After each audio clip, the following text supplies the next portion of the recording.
Guys, just a quick little update here before we jump into the video.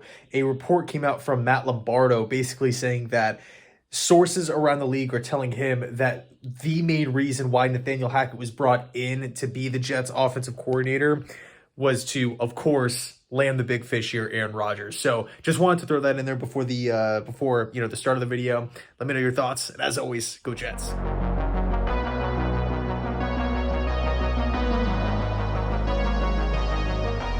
All right, guys, what's going on? Welcome in. In this one, I wanted to ask the question here.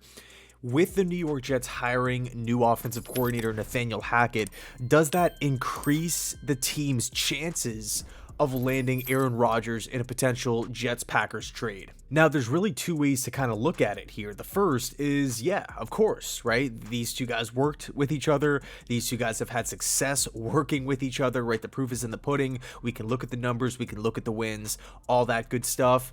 And then on the flip side, you can maybe make the argument, hey, you know what? Aaron Rodgers is 39 years old right now. He's going to be 40 by the time the season rolls around.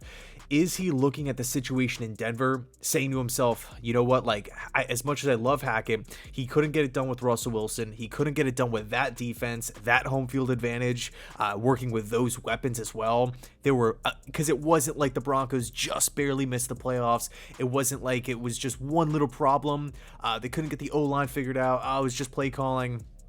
It was a myriad of different issues here. And I think it's a fair question to say, or a fair question to ask rather. Will Rodgers look at the situation and say to himself, you know what, I am up there in age. I don't know how long I'm going to be playing for. Do I really want to handcuff myself to Hackett? Do I want to handcuff my legacy to Hackett moving forward? We heard Rodgers just the other day on the McAfee show talk about there is something to retiring with one franchise, because not a lot of people can do that. Just spending your entire professional career, whether it's football, basketball, whatever, with that one team. It's a special thing. And I do agree with Rodgers in that sense, but you know, that's a fair point. I've went back and forth with a couple Jets fans, voicing their concern, absolutely, you know, why would Rodgers want to join with Hackett after what we saw in Denver? Again, completely fair. This is kind of where I stand on it. I think it does. I think it does increase the Jets' chances of landing Rodgers. Now, I know one thing that keeps getting thrown around is the lack of a no-trade clause in Rodgers' contract. So, theoretically, Green Bay can just trade him wherever. But to be honest with you, I don't see, Rodgers has retirement in his back pocket. He could very well say, oh, I don't want to go there. If you trade me, I'm just going to retire. Sorry. He can do that.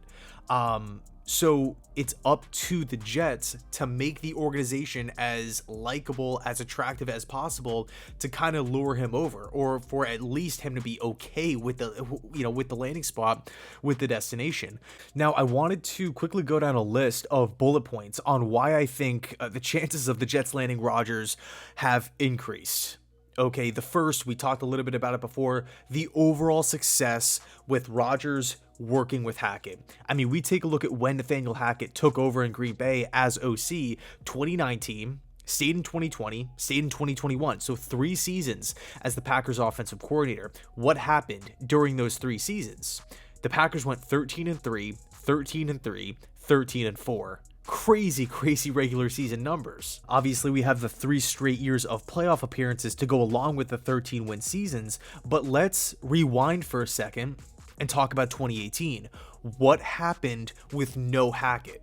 Rodgers played 16 games. No Hackett. 6-9-1. 6-9-1. That is crazy to me. 2021. Again, no Hackett. 8-9. Is Hackett the sole reason why Aaron Rodgers is a great quarterback? Absolutely not. Not a chance. But you know what? When you're looking at the last 5 seasons, and to say during the 3 seasons that Hackett was there, we can pencil it. We could Sharpie in 13 wins. We can get to the playoffs easily.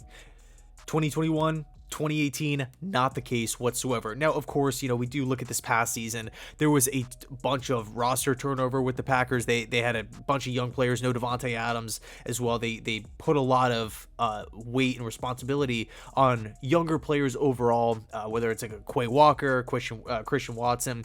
There was a bunch of new faces in Green Bay. And obviously they had to, adjust from moving on from a guy in Hackett who was there for 3 straight seasons. But the playoff appearances are great. The 13 wins are great, but Rodgers also won 2 MVPs under Hackett's guidance and tutelage here. Hackett has a really good understanding of what Rodgers wants to do, what he likes to do, what he doesn't like to do. He can build his system around Aaron Rodgers. And speaking of that, it's a West Coast scheme. So the Jets roster, think guys like AVT and Garrett Wilson, Breece Hall, these guys already fit. Assuming the Jets bring back guys like Connor McGovern and Nate Herbig, we're looking at the offensive line. Everybody already has a good understanding of what to do moving forward. They all fit the system. It's not like, okay, we got to completely rebuild this thing from the top, from the bottom up. Tear it down, get 4 new offensive linemen, gotta swap in a bunch of new wide receivers. Not at all. It's not going to be this 2-year undertaking whatsoever, right?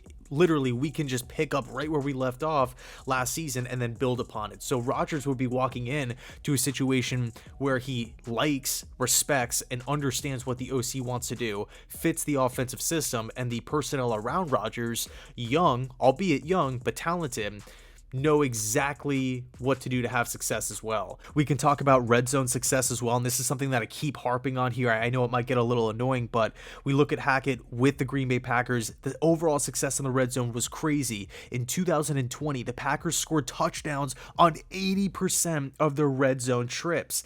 That was the best in the National Football League since 1999. 1999.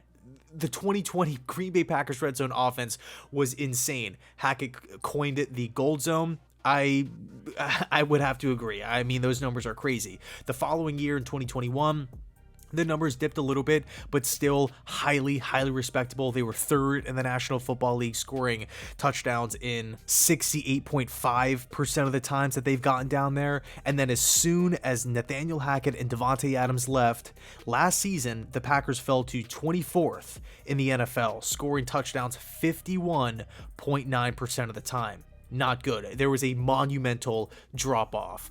So overall, we're looking at just Hackett, just Rodgers.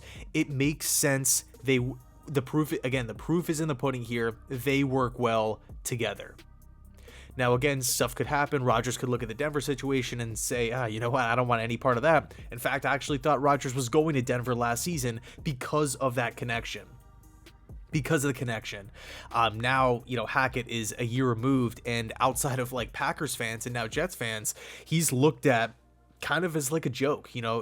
Everywhere you turn, internet, you're talking with your buddies, national sports media, everybody is roasting the hire. Everybody is roasting Nathaniel Hackett. Like, this guy couldn't get it done with Russell Wilson, the stacked roster. And I get it. I understand it. But, is Rodgers maybe having a second opinion, maybe some doubts about joining Hackett? Like, I don't know. I don't know if I want to dive into all that. It's a question that we're going to get the answer to in due time. But we look at it from the Jets' perspective, and we've talked a lot about this before, but there's immense pressure on Joe Douglas. There's immense pressure on Robert Saleh to make the playoffs, to find that franchise quarterback. It's been years.